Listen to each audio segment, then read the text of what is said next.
Welcome to the CubeCast podcast, where we love you long time. Today is April 18th, 2015. I'm Wafo, and joined with me, as always, is Ranza, and sometimes even Mitch. Hi. Hi. Oh my god. Sometimes even Mitch, I love that. Well, he's been out of the entire show twice already. Yeah, 2 out of I've 4. been so busy. 2 out of 4. Oh my god. Anyway, so the plans we have for this episode is that we have a special guest, Pedro Santos Guimarães from Brazil. He is one of the fastest South American cubers and one of the 2 new WCA board members, along with Oliver Perigo from Hungary. This episode, we're going to be talking with Pedro about World Championships, South American cubing in general, what it means to be on the WCA board, and a lot of other cool stuff. But first, we had some housekeeping. We'll be doing a tagline raffle. So what it is you submit your best taglines to us at our email, cubecast@gmail.com. And if we like it, we'll reply to you, and your name will be entered into a raffle where you can win $5 from thecubicle.us. Your name can only get 1 entry, so make your taglines count. All taglines approved will be featured on our website, and maybe even on the show, regardless whether or not you win the prize. We are still accepting suggestions for any guests that you would like to have on. We have a few ideas in mind, but we'd like to also know your input on particular guests. We had an email come in regarding having Felix as a guest, and we've talked with Felix, and it seems that Felix doesn't want to be on the show right now, as he's already been on the CubeCast podcast in our previous iteration, 3 times? Something like that? Yeah, he's been on 3. Multiple seasons, too.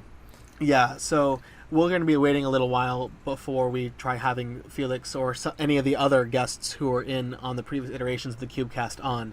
So, yeah, we can do that. Well, we already had Noah, so we can't really say that, but, it's going to... And we're considering Rob Yao, too. Yeah, we're considering Rob Yao as well. We're considering... He's already been on there. Yeah, we're considering a lot of cool people, but also a lot of new people, so definitely stay tuned. Additionally, if you have any feedback about how we can do the episode better, whether it be audio editing, whether it be what kind of content we produce, things that you like, things that you don't like, please give that to us, because the only way that we can function effectively as a podcast is if we have the backing of all of you wonderful people in the community. So thanks again for listening, and thanks in advance for any feedback that you have. So now for WCA news. This weekend, there's going to be a different kind of world record being held. Luis Yanez, the creator of Cube Comps, a Spanish delegate, noted that this weekend the World Cube Association will establish a new record itself. 16 official competitions will be held in 13 countries. And the countries are listed as Colombia, France, Germany, Indonesia, Mexico, Poland, Romania, Slovenia, South Africa, Spain, Sweden. USA has 4 competitions, Venezuela, and all the continents except Oceania, 5 continents. All right, we're going to move on to our world records and continental records. So the first competition we're going to be talking about is Polish Open 2015 in, Poland, where there was a world record mean for feet by Jakub Kipa with a 29.96 feet mean. So feet is sub 30 mean officially. Crazy. I watched the video of this, and the reaction was priceless, because all you saw, because I really liked the angle that the stalls were being filmed at, because it was like the cube was really nicely focused on in the videos, and then right after stopping the timer, the third attempt, dude backs out of his chair and flips his whole chair over. It was the best thing I've seen in a while. Yeah, I haven't seen the video yet, but it sounds really exciting. I need to go watch that after we're finished here. Yeah, there will be a link in the show notes to that video if anyone would like to see it. Great. The next competition we have is a fabulous Minnesota competition 2015 in the U.S., FMC, and other things as well. We have, what is this? NAR by Cale Schoen for 5 blind with 6 minutes, 26 seconds, and 6 minutes and 26.89 seconds. Wow. Yeah.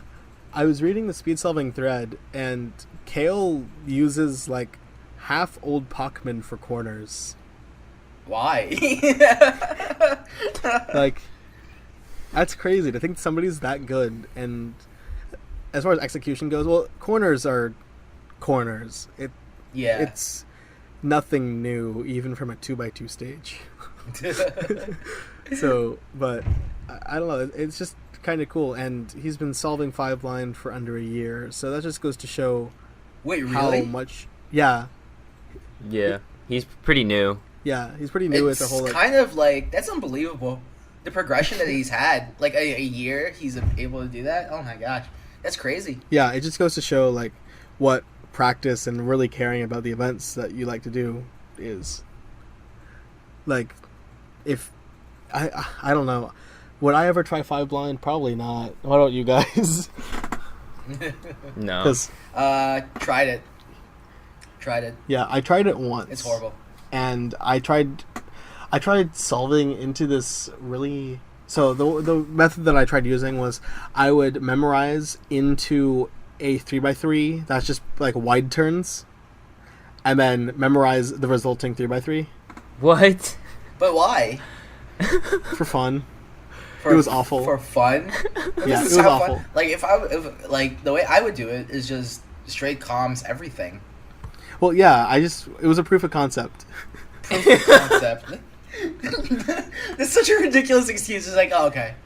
I was like, I know this can be done, but can I do it? That was more the reason why. I mean, tried doing like, it. I guess, because I reduced 4x4 to 2x2 for fun. Yeah, So, I guess I have nothing to actually say.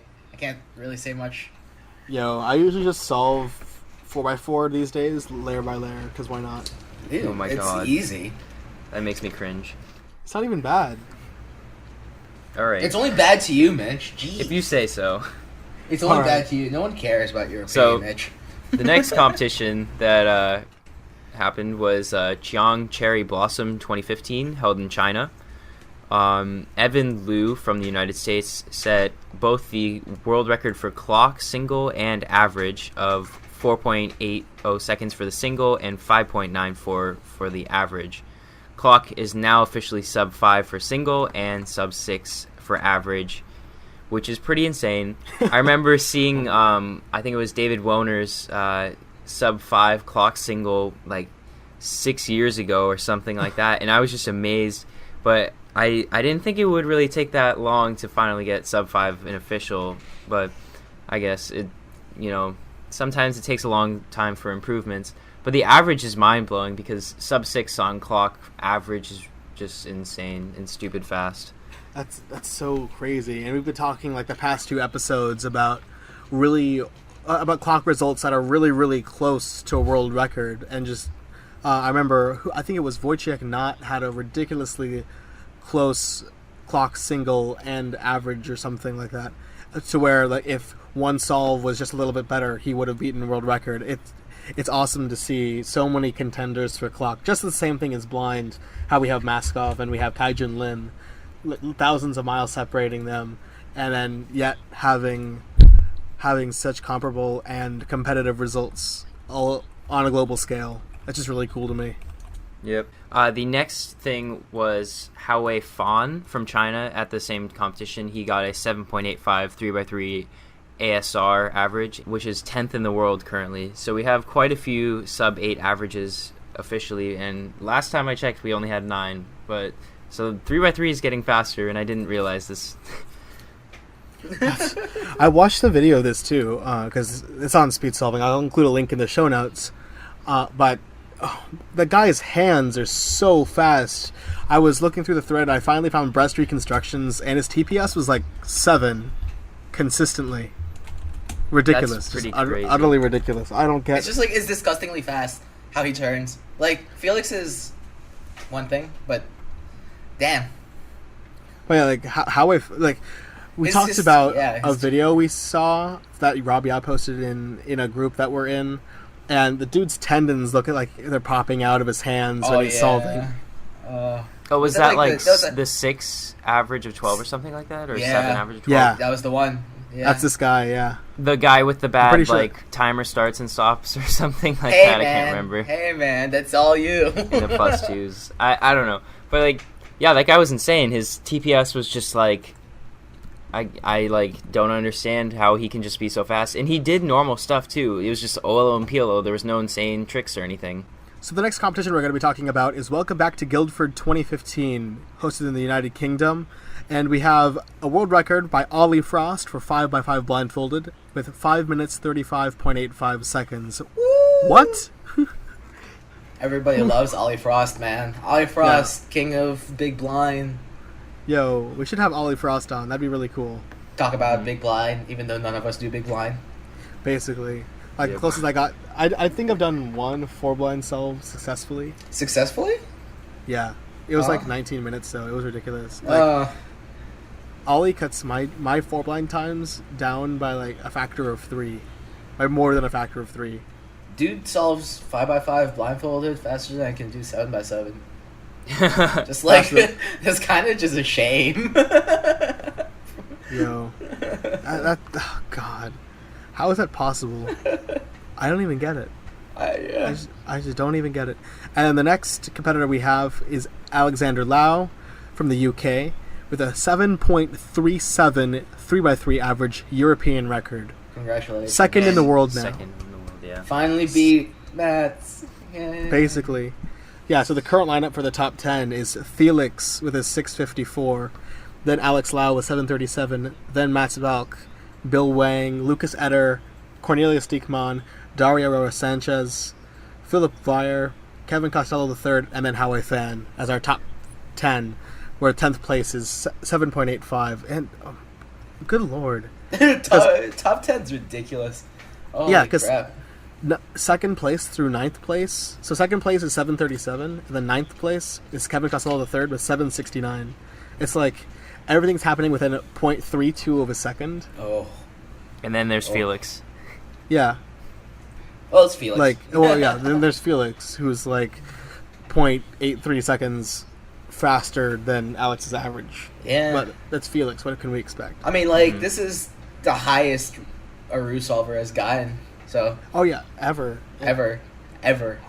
He's sitting where I want to be sitting, basically.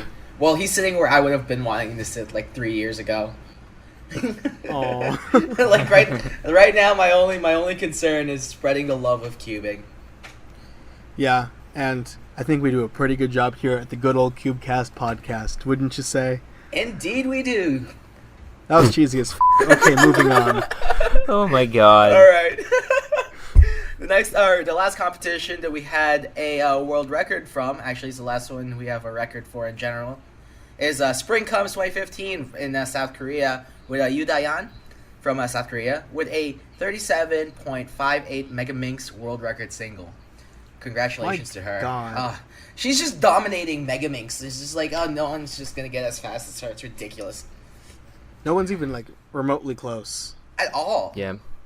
Like Like- 37. Like, that's ridiculous. How? She's like, And- oh my god, so fast. This is another one where the video is posted in speed solving. I'll include a link. But, like, her reaction to this solve, it was like, oh, just another Megaminx solve. I'm like, bruh. Bruh. Bruh. If I could solve Megaminx anywhere near that, if I could solve it in 3 times that time, that's like, what is that, like 2 minutes? Not even 2 minutes. A little bit, yeah. I would be so happy. You have no idea how happy I would be. I would just be like, yo, I got this thing done in 120 seconds. F yeah. But no. No. She gets a 37, and she's like, eh. The way she turns is amazing. Yeah, Like, it's fluid and beautiful. it's. I have a tear in my eye thinking about it. Oh, that's so Oh. cute. So Alright. moving on to the regular news. All right, Chris Hardwick meets Chris Hardwick. For all you cubers out there, you might know of a Chris Hardwick who solves Rubik's Cubes. Well, so they both can solve Rubik's Cubes, but the one that I'm referring to has been and currently is very influential in the blind solving community. He's the H in the BH method. And then there's another Chris Hardwick, a self-proclaimed and, I wouldn't argue, nerd and host of The Nerdist, also a stand-up comedian. And at one of his stand-up shows, the cuber Chris Hardwick happened to be in attendance. Now, story goes that the comedian Chris Hardwick has known of the existence of the cuber Chris Hardwick for years and years and years, since 2008, and they were finally able to meet I think it was last week, maybe a couple weeks ago, and comedian Chris Hardwick called Cuber Chris Hardwick up to the stage and do a solve and interact. It was so cool. There's a video link in the show notes, and that's just wild to me. That just the chance to meet a celebrity. Did you you guys remember the Chris Hardwick video when it was on his show? Like, they just showed a clip of him doing the cube or something, or no, they talked about him. Yeah. On the show. That was a while ago.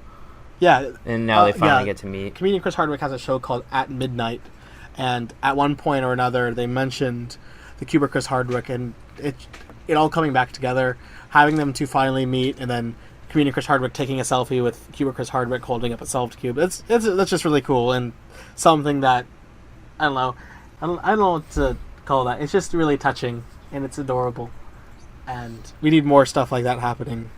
Yo, people with names like ours, do awesome stuff so we can meet you and have stuff like this happen. It's never going to happen, but it was really cool for Chris Hardwick and just wildly awesome. So go check that out. So speaking of touching and heartwarming stuff, the new cubes that have come out recently. Oh my God. It's definitely it's not the worst segue I've heard. Oh boy. So the Moyu's just like spewing out cubes at us right now, and it's really annoying. But the Moyu Hualong came out, and it is the third version of the Moyu Weilong, and I've heard it's all right. It's $16 on the cubicle.us if you're interested. The other cube that came out like a week, or not a week before, it was about a month before, the Hualong is the Kong's Design Yu Ying. That's a Moyu cube as well. It is $15. I have it, and it's actually pretty nice. I'm using it as my main right now. There's just a couple corner twisting issues that you just tighten down the tensions. It's fine. The other cube that came out was the Fangxi Guanying. That's $15 on the cubicle.us. The last cube is the Gans 356mm. For some reason, this cube is more expensive than all of the other ones. The unstickered version is $23 on the cubicle.us, but this is because of the screwdriver that they include and all the extra stuff that comes with it, because the cube has like the octopus core, and you have to use the special screwdriver to tighten down the bolts. And yeah, because it doesn't use screws like the other cubes, it uses bolts, and it's really interesting core.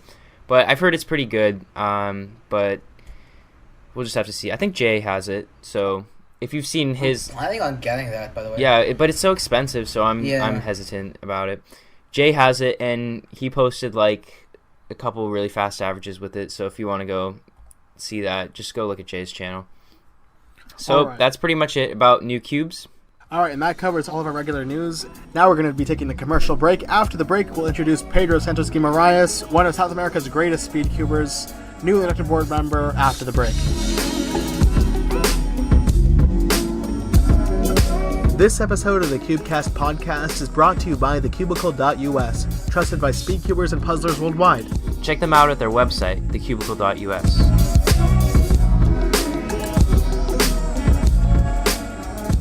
Alrighty, we're back, and joining us now is our guest, Pedro. How you doing, Pedro? I'm fine. How are you? Are you Great, guys doing? just fantastic. Doing all right. Yeah, doing Pretty good. really well. Really excited. So, Pedro, you are one of the newly inducted members of the WCA board, one of South America's fastest, greatest speed cubers. You've been cubing for a very long time, 10 years you just said, before you jumped on. It's going to be 10 years in this next July, so it's a long, long time. Oh boy. Can you give us, what got you into cubing in the first place? Oh, I once saw a video in an Orkut community. Do you guys know Orkut? Yes. So there was a community about games or something like that, and I saw a video of one guy solving the cube in like 1 minute 30. And I said, no way, that's not even possible. You can't solve that thing. So I just started looking for ways to solve. I got a cube, tried for maybe a week, and I got to do one side, and I decided to get some help, and I learned, and I've been doing since then, and it's really funny. Yeah, when was your first competition? It was the World Championship in 2007 actually. So I was like more than 2 years just cubing and talking to people via email, the Yahoo groups. I don't know if people know that, but Oh yeah, we that's used that a lot back then. Yeah. that's old school. I think it's dead by now, but it was great at the time. Oh yeah, it's very But much still- gone. Yeah, that place is pretty dead. But the amount of cubing history that went Yeah. on there is A lot of unbelievable. stuff. So, what do you average now on all your events that you'd like to do? At 3x3, I can probably do a sub 12 average in any day. On a good day, I'll do something like low 11, maybe sub 11. But I was faster some time ago. Life has been catching up to me, so I don't have that much time. But I can do. Yeah, I would say 11.5. It's my global average. And one-handed, I've been stuck around the 20-second mark for some time. On blindfolded, I can do something from 110 to a minute 50 on bad soles. And the rest, 4x4 is about 55 seconds. The 5x5 I don't really do anymore. I used to be at like 150. And the Mega Minx, I once got to around 130 average, but now I'm like Wow. 140. I don't practice that much. In clock, I used to be kind of good. I had a sub 10 official average some years ago, but now I don't really do it, so I'll probably guess something like 10 or 11 seconds on average. And then finally square one, which is quite a mess. I can get times from 25 to 45 seconds, but I guess the Oh, average man. is like 30, so I would say that. oh yeah, I know the feeling. Yeah, it's Yeah, had a competition last week like that. It was so bad. My average went from I had a DNF and then I got a 23 single and then a couple solves later was a 45. I'm like, what am I doing? Square one is just so Yeah. difficult to get really consistent because of that whole parity thing. I never learned the full corner permutation and parity. I only know a few cases, so if I get a bad case, I'll probably get a 40-second solve. And if I get lucky with no parity, I can get like 22 or something. So you just talked about what you do, what your records are nowadays. Like going through your Yeah. WCA profile, you have a lot of continental records. That really just a massive amount of continental records, which is really, really great because you have all these things from all the way back from World Championships '07, which is really crazy. Yeah, I have that many records because no one was doing those things back then. I started doing Pyraminx, and I got the record, and just a couple of years later, I'm like 50th place or something. I never do it anymore actually, but from 2007 to around 2009 or 10, I was winning everything, but then people started getting too fast and I couldn't catch up anymore. Yeah, how's the speed cubing community in South America grown in the time that you've been competing? Oh, it's been huge. I mean, Brazil has I think the 5th spot in the list of most persons. We get new people each competition, like 10 or 20 in a big competition. So we're growing fast, but I don't think we'll ever reach the U.S. or China numbers because cubing is not that popular here, and I don't know if it will be that popular like it's on the US, for example, but in 2009, I think we had like 4 competitions only, and this year it's been like, I don't even know, I have to check that, but I think probably 12 or something, and we're just starting. I think the second semester we'll have some more. We're spreading cubing to other parts of the country, and it's growing each year, and I hope we can keep that going. Yeah. When did you first become a delegate? It was just after the World Championships in 2007. I used to talk to Tyson, Mao, and Ron through Yahoo and that stuff, and I met them at Budapest. And at the end of the year, I think December, there was a guy doing a competition just for fun, and I asked Tyson, "Oh, what does it take to be official?" And he said, "Oh, you need a delegate, you need timers, and you need to follow the rules." And he said, "Well, you can be the delegate." I said, "Okay." And it's been, I don't know, almost 2007. It's been almost 8 years, and I haven't delegated that many competitions, but I pretty much always delegate and organize competitions. So it's been lots of fun and lots of work too. Pretty much every time. wow. Yeah, if I'm not the main organizer, I'll just help the whole time. I just can't see things not getting done or getting done at some bad way, so I step in and help. Yeah, that's a lot like here at competitions that Mitch and I that we organize. We always try having our staff be really competent and efficient people in order to be able to hold a ridiculous number of events with a ridiculous number of people. How many people would you say are at the average competition in Brazil? It's hard to say because we have competitions in São Paulo, which is the biggest city, and there was one this month, which was announced like 45 days ago, and it had more than 100 people, and it had only 3x3. So Wow. competitions there are usually big, but in other small cities you can have 20 or maybe 50, sometimes 80, but I don't know if we can calculate an average from that, because each region is different. If you go to some small city where there's not a big community, you may have 30 people, but if you go to São Paulo, you have 100 or 120. Do you think it's kind of harder for people to get around in Brazil and get to competitions?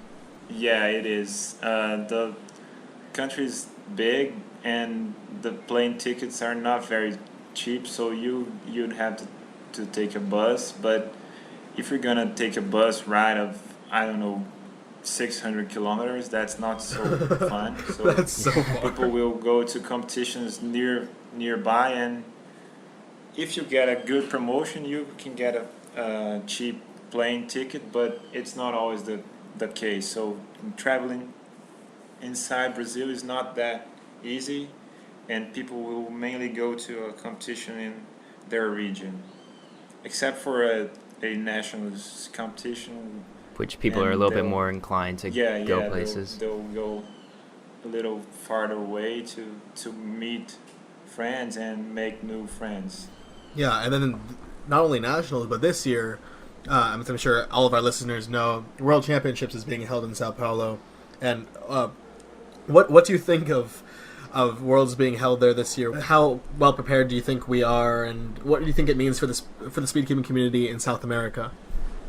Well, I think it's a huge thing. I was looking at the registered people the other day, and I think more than half is from Brazil, and there is some people from Peru, from Colombia, from Argentina, but we have a lot of people coming from the U.S., from Europe, from Asia. So I think it's going to be a great competition, and people will have a chance to meet their heroes like Felix, like Mats, Valk, like Kevin Hayes, and all those great speed cubers we might never get to know in person. So I think the Brazilians who go there will have a great experience and will probably get very motivated to keep cubing and keep going to competitions. It's so cool because I have some friends, even Jay McNeil, the guest on our previous episode. He's definitely going to World Championships, and he's really excited to see everything down there. What do you think of? I know that there was a competition called Premundial, where it was like a pre-World Championships. How did that go? How was everything with that? It went really nice, actually. We had like 150 people. We were expecting a little more, but things flowed nice. We ended pretty much in time. We had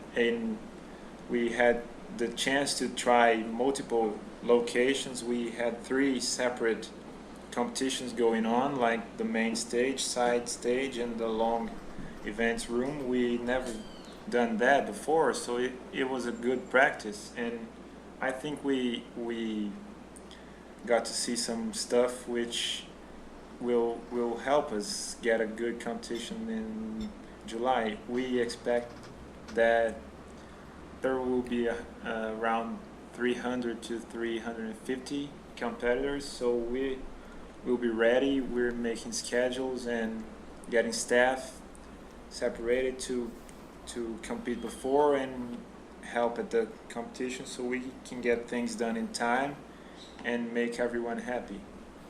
Yeah. I think I watched the Premundial video, and was there 2 separate like main stage rooms? Because I think they had like a video of it, and there was like people doing 3x3 in one room and people doing 3x3 in the other room. No, I can't remember if that's actually true. The main stage was a court, a sports court, and the side stage was an auditorium, but we used the side stage for finals, so the 3x3 final was at the side stage, so that's why you saw 2 different places, but the main stage was the sports court, and we moved all the finals to the side stage to get a better, comfortable room for people to watch. What's it like being a part of the WCA board and having 40% of the current board from South America having a great legacy that's going to be ahead of you and ahead of your country and ahead of your continent? What's it like to be preparing for World Championships, having to play all these different roles of organizer and delegate and board member, and then ultimately competitor as well? Yeah, being in the board is a great honor. I'm very happy that they accepted me, and I hope I can do a good job. I know the board's been doing a great job so many years, and I'm very happy actually to be a part of that, and it's been only a month, but I like it pretty much, and I think it's a growing work, because every day we get new competition requests, we get new people asking if they can have a competition in their country, and I think the WCA will be much bigger in the future. We may have to move to 7 or 9 or 15 members in some years, so I think we have to keep up the good work that's been done. For Ron, for example, he's been there for, I don't know, 12 years or something like that. He's been there since the very beginning, and he's very passionate. I don't think he's going anywhere soon. So I'm just happy to work with him and with Nathan, who's been doing a great job in South America, because I actually don't know the other communities very well. I went to Chile once, but that was in 2009, and the growing scene here in South America is pretty much because of Nathan. He's traveled to a lot of countries. He chose new delegates so people can have competitions without him going there every time, and it's been growing mostly because of him. And I think he was pushing to have the World Championship here, because we were not really planning that this soon. We probably wanted to host it like 2 years from now, but when the opportunity came, we had a good venue. We have the venue is actually a very large school in São Paulo, and they're helping us a lot with a lot of stuff.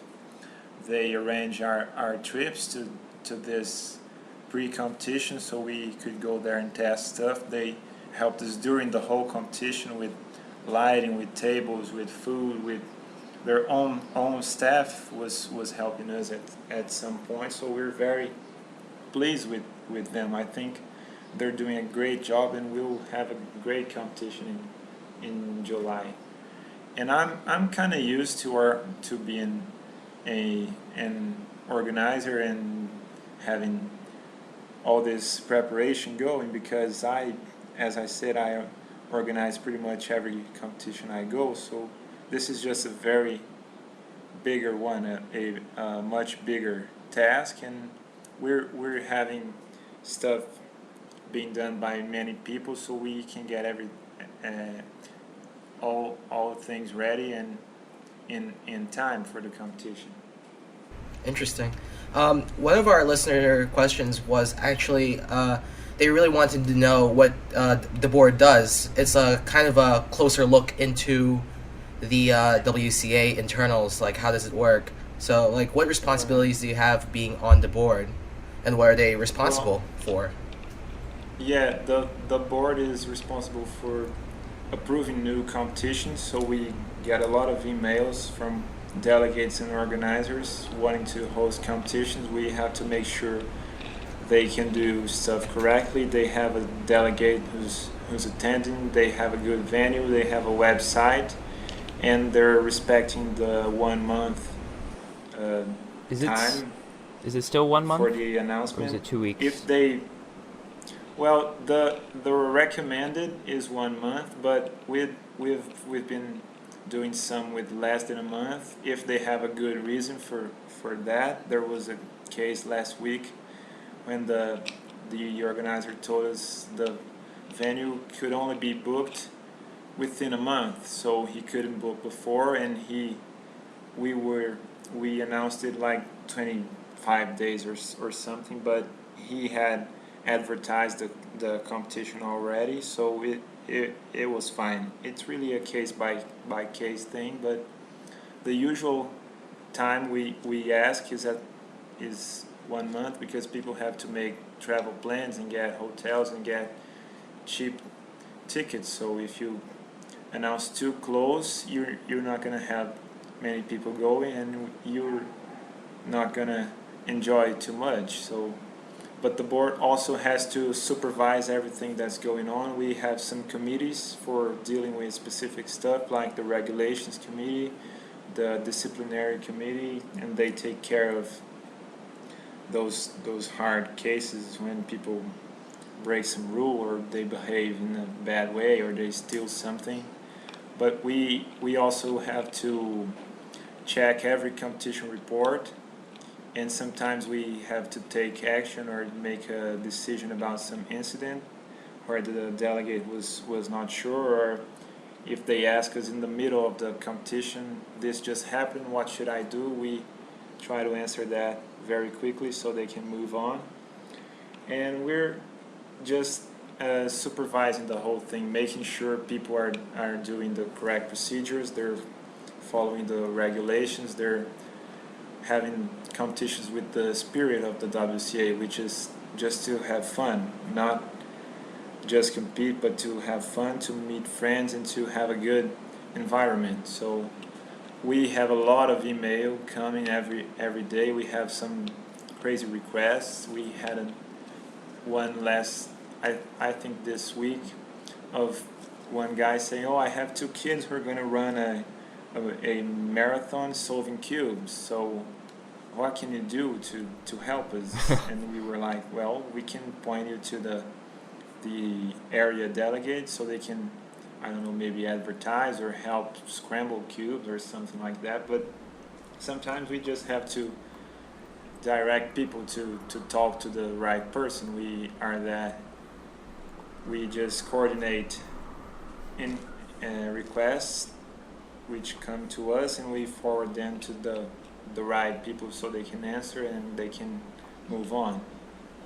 Yeah, that's really interesting, because I remember Philip Espinoza, United States competitor, ran a marathon while solving a whole bunch of cubes, and Yeah, I saw that. he posted in the speed solving forums, which is, and he was asking if anybody would be available and was in the area in order to help him out by scrambling, and he had found people that he'd known for years and years, but in such a case like this, where you have two kids trying to do the same thing, and they don't have nearly the same connections, or nearly the same cubing history, or nearly the same amount of friends, or what have you. I personally wouldn't have thought to contact the WCA board. Yeah, me neither. I don't know. People just, I think they just go to the website and see the email there and send. They say, oh, this is the organization who takes care of cubing, so let me send them a message. But there was nothing we could do, really. We just sent him the emails from, I think, Bob Burton and Chris Kruger, so they could contact them and see what they could maybe do to help. But there was nothing we as the board could actually do. But people, I think they just go for the main people, and they hope we can point them in the right direction. Yeah, and it sounds like you do, and you try. You obviously try doing your best in order to get people to where they need to go. As far as decisions go with the board, as far as things go with you guys, what have you guys done? You approve competitions, you approve new events, do you approve regulations? What other things do you guys do as the board? Yeah, about the regulations, I'm still not sure. I've been in the board for just a month, but I think the WRC, which is the regulations committee, they write the new regulations. They listen to delegates, to people all over the world to come up with changes or something that needs to be added, and then the board will just maybe approve that, but we don't actually write the new regulations. That's why we have that particular committee. So I think the board gives the final word on what changes and what stays, but it's the WRC who does the bigger part of this job regarding regulations. Yeah. What about adding events? I remember Scube was added last year, and I was very excited. Yeah, people were crazy about that. Yeah. What do you think about? Is there any possibility of adding any new events soon? Do you think? What would be required of somebody in order to get that done? Because I, in addition to being very interested in Scube solving, initially at least, now not so much, I'm also very interested in Team Blindfolded, and I understand that the WCA database is not in any sort of state right now to try adding an event like that. But as far as the board is concerned, what would go into such a decision? Well, I think it's not only the database; it's the hard point of making good regulations for that. For example, what would be the requirements for the blindfold? Will you hold a paper between the person solving and the cube? But I don't think that's going to work. But if you don't hold a paper, you can have the guy picking through the blindfold. So there's a lot of small stuff that was discussed.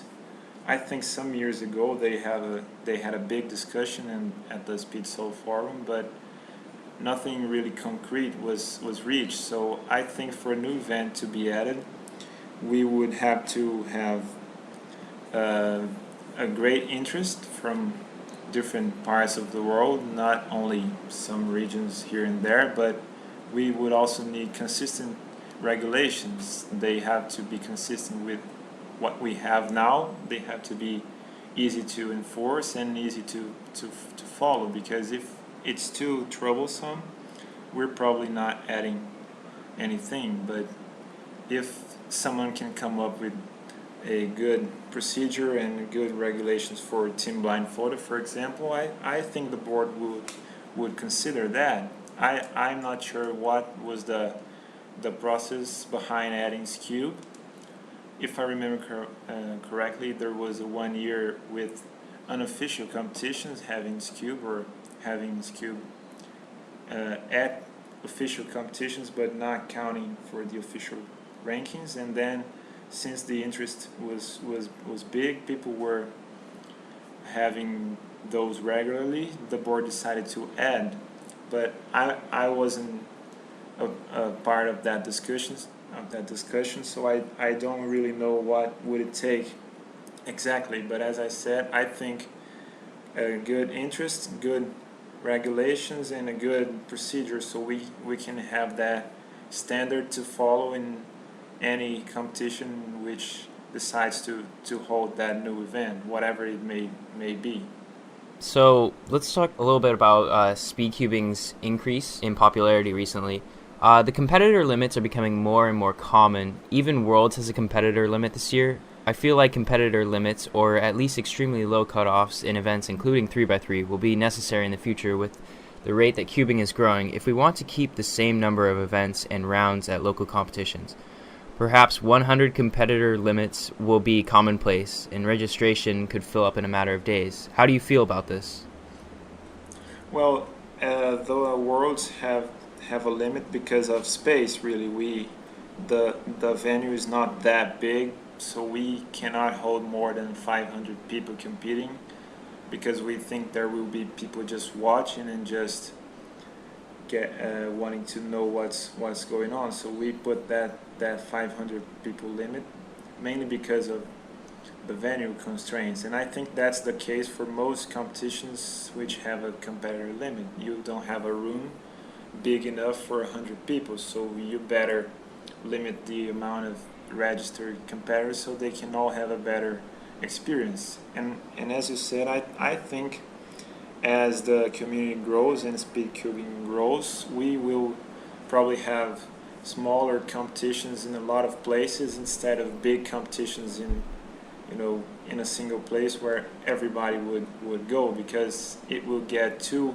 crowded and people won't be able to find good venues for that. So I think maybe we will have 100 people competing at 3 different cities in the same day, because you cannot fit all those in the same place. But I think that's both good and bad, because growing is good, but as we grow we cannot have everybody in the same place at the same time. So I think it's a natural thing that will happen, and hopefully we'll be able to keep growing even if we don't have those big competitions anymore. Do you feel that the WCA is prepared for this massive growth in cubing? I think so. We have a good database system. We have a good website team who is constantly working with improving, and we have some very dedicated people thinking about new stuff, about what's going on, what's good and what's bad. And I think we'll be able to sustain a growing scene for some years to come. I don't think the cubing will outgrow the WCA, or I don't want to let that happen. At least I'm not sure if we will succeed, but that's the idea. We want to keep growing as cubing grows, so we can continue to have good competitions with good environments, with good people, and just a lot of fun. You talked a little bit about how small competitions are going to have to spread out a lot, and we're going to have multiple on the same day and that kind of stuff, but we're going to still have like the large scale world championships and nationals types things. Yeah. Do you think it's going to be fair or unfair to have prerequisites or qualifications just to get into these large competitions? Oh, I think it will be necessary. Maybe it's not fair, but since we expect a growth, I think these big events will maybe become like the big events in other sports, like, I don't know, basketball or track and field where you have to qualify to be in a world championship, or swimming, for example. They have qualification times you have to meet so you can compete in a big competition. And if we have more and more local competitions, people will have chances to meet people and make new friends and have fun. But the big scale competitions will probably have to be a little more exclusive, not in the sense that we want to exclude people, but we won't be able to have everybody who's willing to go. So we probably will have a waiting list or something like that. So if someone can't go, we can call the next person in the list. So I think that's something that's maybe not very good, but will be necessary in the future, since we will have to start having competitions in a soccer stadium to fit everybody, and have the competition last for 1 week so everybody can have a chance. But I don't think that's very practical to do. Oh, I'm just imagining that now. I'm imagining the stands all full of people absolutely silent during blindfolded finals or 3x3 finals, and just how much tension in the room there would be. Oh, that's scary, and it makes me uncomfortable to think about. Oh boy. Yeah, that's probably really good, but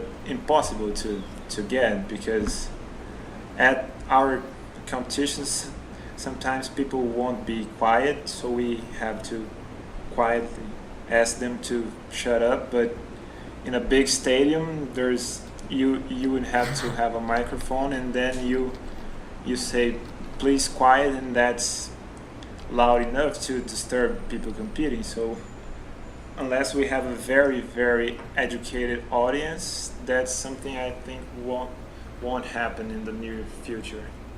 Yeah, honestly, at this year's U.S. Nationals, it's being held at a resort, and I remember that last year's Nationals there was a cap at 500 competitors, and the year before that was World Championships here in the U.S.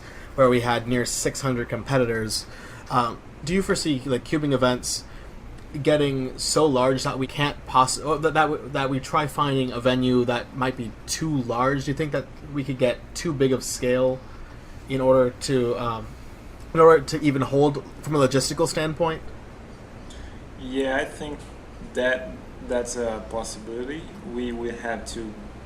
I think the Vegas venue was very big, right? I don't know if you guys were there, but from the pictures it looked very, very big. So It was for massive. a competition that size, you would need hotels and, I don't know, convention centers or something like that. Or maybe we would have to start building venues for cubing. Oh my god. That would be so cool. Yeah, that would be awesome. We could have, I don't know, a big screen showing live video of the competition, and another screen showing the results, and I don't know, built-in displays for like big displays, not the ones we have now, and the perfect table arrangement and chairs and the perfect stage. So we would build some kind of arena just for cubing, but I don't think that's very near to us now. But I think if cubing grows like too much, we may start to have competitor limits, not just because of the venue, but from as you said, the logistic would be too complicated. Even if you have the space to have 1,000 people competing, you would probably need 5 or 6 delegates and, I don't know, 150 people in staff. So that's very hard to gather, and I think that would probably just be way too hard to manage. So we probably wouldn't accept or allow a competition like that. But if we ever become, I don't know, a professional sports organization, we may start thinking about stuff like that. track and field or soccer or basketball can have big competitions spread through the year, we could have something like that. Maybe have worlds split in several competitions in a lot of places, and you have points for each competition or something like that. But as we continue to grow, we may not be able to have a single world championship because there would be too many people wanting to participate. Yeah. Oh, yeah. I remember being at Las Vegas for the World Championships in 2013, and I had many friends. Many friends of mine were on the staff. I was able to see all this amazing logistical stuff going on. Because that competition, Mitch, you probably agree that competition was clockwork. It was amazing how everything was so efficient and how they managed to do 3x3 so quickly. Yeah, because I think they got through all of the non-staff 3x3 done in 2 hours? Oh, that's very fast. 600 competitors almost. Yeah, that's unbelievable. And they had 24 timing stations on the main stage. I'm kind of scared to think that if cubing in the U.S. and globally tends to grow, just how many stations will have to run. Yeah, you need 50 stations and 5-day competitions. Boy. Oh, it's crazy. Oh. That is almost a week. Yeah, I don't think that's good. We would probably. I don't want to think about it. I get tired at for when I'm 2 hours into a competition. I get tired in the middle of a 3x3 solve, so it's just imagine doing that for 5 days straight. Long competitions are probably not very fun because you have to hang out too. You can't be just focused and stressed for 5 days in a row. That's too harsh. I remember seeing Tyson at World Championships. I remember passing by and he was the look on his face was, please don't talk to me because I have way too many things to think about. To have that much stress on so many people to make sure the competition goes along with as few problems as possible, it's a nightmare, and I'm always impressed by how well all of that goes on. I'm very excited to see what cubing's going to be in the future. What cubing, from a logistical standpoint of running competitions, is going to be like in the future. Because Mitch and I run competitions here in the San Francisco area, and we just about a month ago had a competition where we had 150 people coming to a local competition, and 2 days. Every event except for 2x2, it was crazy, and I can't possibly imagine what it would be like to try hosting something with 600 competitors. It blows my mind to think that any competitions could possibly get that big and bigger. Yeah. Yeah. So thanks to Corey Sikowski for this question. It was we've had it on the show a couple times now, and it's a really good question to ask just anyone, because it makes them really think about the future state of the WCA and all that kind of stuff. So thanks again. Yeah, thank you so much, Corey. All right. So you want to do the fun stuff now? Yeah, let's get to the fun stuff. All right. So we were waiting for it the whole episode. We're finally going to do Skype Team Blind with Pedro. So traditionally, just so you know, all of our guests call the moves and the hosts try getting the cube to be solved by following those moves. And every time the guest has given very easy codes, such as for PLLs like T permutation or Y perm, or do fru rough like FRU R prime U prime F prime, or just straight up calling the moves as they look, like RU R prime, etc. So how would you like to do it this time? We use some codes here, but they're in Portuguese, so it probably wouldn't make sense. But we have this, for example, if you're gonna insert the pair with RU R prime, we call it fishing the edge, because you use the corner to fish that edge and bring it in. But I think it would be too hard for me to try to to explain what we use here. So I'll probably just say RU, R prime, and hope I don't mess them up. Okay. This is going to be fun for all of us. Okay. Yeah. So I'm going to post it. Yes. Everybody, wait, we all have the scramble. It's in the show notes at the very bottom. There's also Okay, an alg.cubing.net link to check that your cube is, your scrambled cube is correct. Okay, so let me scramble. All right. And I have scrambled correctly. Wonderful. One moment. Oh, Yeah, there's a nice good. 2x2x2. I might do this in FMC later. Yeah, I can't really see that. It's Sorry. It's okay. I usually do, not usually, but sometimes I do long crosses with simple thinking. But this cross doesn't look bad, I think. Yeah, All I think we can have a good time on this. So let me see the rotation first. So this one.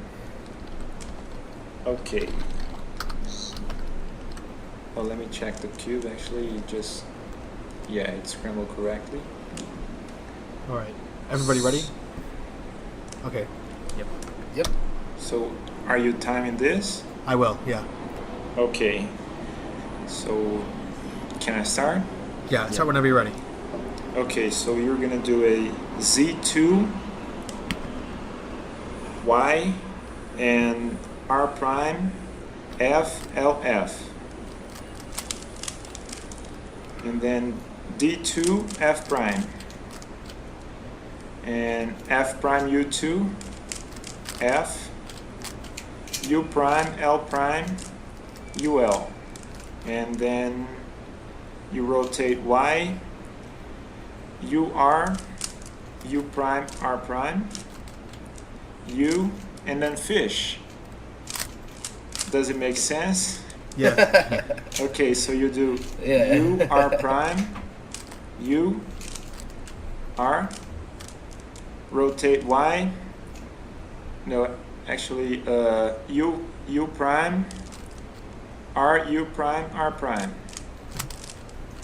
Then rotate Y prime, U, L prime, U prime, L, U prime, L prime, UL. Then you do a Y rotation, do the FRU, cross orientation, then U2 and assume. And then it's the U perm counterclockwise on the back.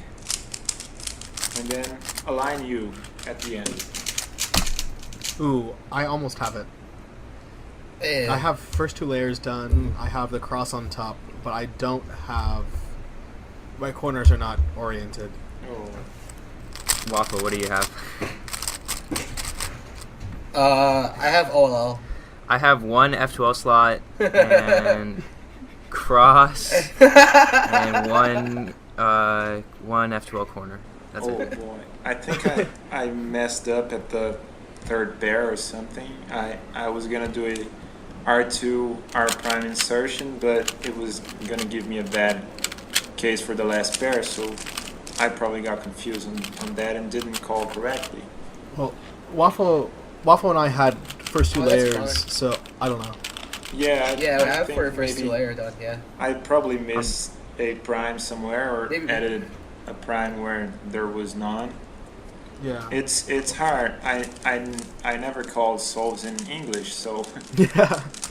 I don't usually think of solves that way. It's hard enough to say what you're doing and to do it in English. In Portuguese, yeah.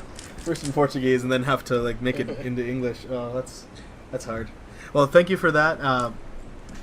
For all you listeners out there, let us know what you got on your cube, and send us your images. And if anybody got a solved cube, I will be very impressed because that was.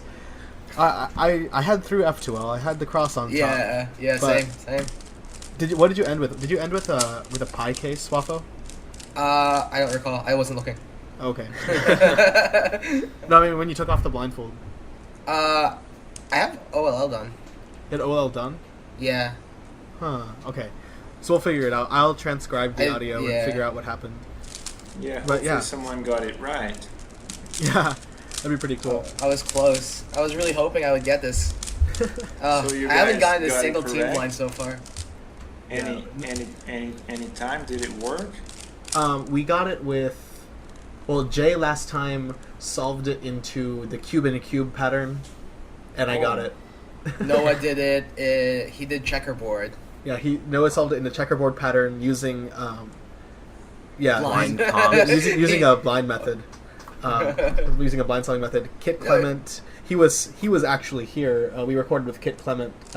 Mitchell, Kit, and I were here in my room just recording because we all happened to be in the same place. So it worked out really nicely. So he was actually watching our cubes, seeing what we were doing, and noticing how lost we were along the way. And with Colin Burns, I don't think we got it. I don't remember for sure. Yeah, we though. just didn't get Colin. Yeah. So far, I haven't had a single success. So it's a bit disappointing, but you know what? There's always next time. There's always next time. With our next guest. Yeah, so thank you so much, Pedro, for being on the show. I'm really pleased that this went as well as it did, and I'm really pleased to hear that you and the speedkeeping community in Brazil and in South America is doing very fine and Thanks well. a lot for having me, for this opportunity to talk a little about what we've been doing and what we're planning for Worlds. I think it's going to be great. If you guys can be here, we'll be very happy to have a great competition. Yeah, thanks so much. I don't think... Mitch, are you planning on going? Nope. It's a little bit too expensive. Yeah, for me... Yeah, unfortunately, traveling to Brazil or from Brazil to the US, it's... I don't know why, it's very, very expensive. Sometimes it's cheaper to go to Europe from here than to the US. I don't understand why, but the companies are just stupid. Yeah. Yeah. There's really no excuse. So that concludes our episode. Submit your questions at cubecast@gmail.com or on our Facebook page or in our speed solving thread or as comments to our YouTube videos. Thanks so much for listening, and until next time. See ya. Bye. That'll work. We can never end the show properly.